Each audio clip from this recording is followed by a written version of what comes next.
సహోదరులు, భక్సింగ్ గారి పరిచర్య నుండి అనుదిన ధ్యానములు, అలసిన వానికి ఊరడించు మాటలు. నేటి దినము జనవరి 12. సమాధానమును బంధము చేత ఆత్మ కలిగించు ఐక్యతను కాపాడుకొనుట. ఎఫెసీ పత్రిక 4వ అధ్యాయము 3వ వచనము. ప్రధాన యాజకుని యొక్క నీలి వస్త్రము మన పనిని యేసుక్రీస్తు ప్రభువుతో జత పనివారముగా నుండు పరలోక పిలుపును జ్ఞాపకము చేయుచున్నది. 1 కొరింథీ 3:9, 2 కొరింథీ 6:1. మనము పరలోక పిలుపును కలిగి ఉన్నాము. హెబ్రీ 3:1.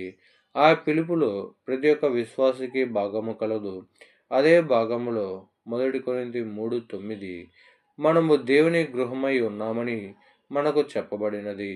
మనము ఒక గృహమును కట్టుటకు రాళ్ళు, ఇసుక, ఇటుకలు, మట్టి, కలప మరియు అనేక వస్తువులు అవసరము. మనకు పెద్ద రాళ్ళు మరియు చిన్న రాళ్ళు రెండును అవసరము.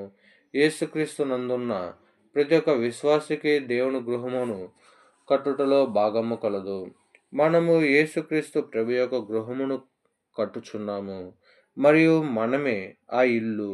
హెబ్రీ 3:6. నీలి వస్త్రము యేసుక్రీస్తు ప్రభు యొక్క శిరసత్వము కింద ఉండి ఆయన పరలోక నివాస స్థలమును నిర్మించు మన పరలోక పిలుపును సూచించుచున్నది. మనము సంపూర్ణతను సంపూర్ణముగా అనుభవించు నిమిత్తము యేసుక్రీస్తు ప్రభు యొక్క ఇంటి నిర్మాణములో మన భాగమును మనము తప్పక తీసుకొనవలసి ఉన్నది. నీలి వస్త్రపు అంచు నీల, ధూమ్ర, రక్తవర్ణములు గల దానిమ్మ పండ్లు గలవు. దానిమ్మ పండు చూచుటకు పైకి ఒకటే పండుగ ఉండును గాని కోసి చూచిన ఎడల దానిలో చాలా అరలుండును. ప్రతి అరలోనూ రసముతో నిండిన కండగలిగిన విత్తనములుండును. పాలస్తీనా దేశంలోని దానిమ్మ పండ్లు చాలా పెద్దవిగా ఉండును. ఈ పండు ప్రభు యొక్క ప్రజలకు గుర్తుగా ఉన్నది. విశ్వాసులందరూ ప్రపంచము యొక్క ప్రతి భాగములోను చెదరి ఉన్నను. వారందరూ కలిసి ఒకే సంఘముగానున్నారు. యేసుక్రీస్తు ప్రభు యొక్క రక్తముచే కొనబడిన వారందరూ సంఘంలోని సభ్యులుగా ఉన్నారు. సంఘము ఒక్కటే. యేసుక్రీస్తు ప్రభు ఏక మనసు కలిగి అసూయ లేని వారితో సంఘమును నిర్మించుచున్నాడు. అప్పుడే నీవు ఆయన సంఘమును కట్టుటలో యేసుక్రీస్తు ప్రభువుతో జతపని వాడవగుదువు. ఎలాగనగా అనేక అరలనున్న దానిమ్మ విత్తనములన్నీ ఒక పండుగనున్నవో అలాగే యేసుక్రీస్తు ప్రభు యొక్క జీవము ద్వారా మనం ఒక్క శరీరముగా ఉంచబడుచున్నాము. విశ్వాసుల యొక్క ఏడంతల ఐక్యతయే వారిని ఒక్క శరీరముగా చేయబడుచున్నది. ఒక్క శరీరము, ఒక్క ఆత్మ, ఒక్క నిరీక్షణ.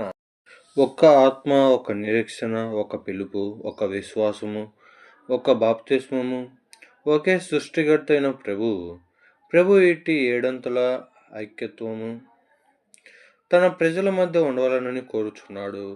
ఆరంభంలో అనేకులు నేను పౌలు వాడను, నేను అపోల్ల వాడను, నేను కేఫా వాడను అని చెప్పనారంభించినందున విభజనలు వచ్చును. దేవుని సంగమునకు ఏ మానవ పేరును పెట్టకూడదు.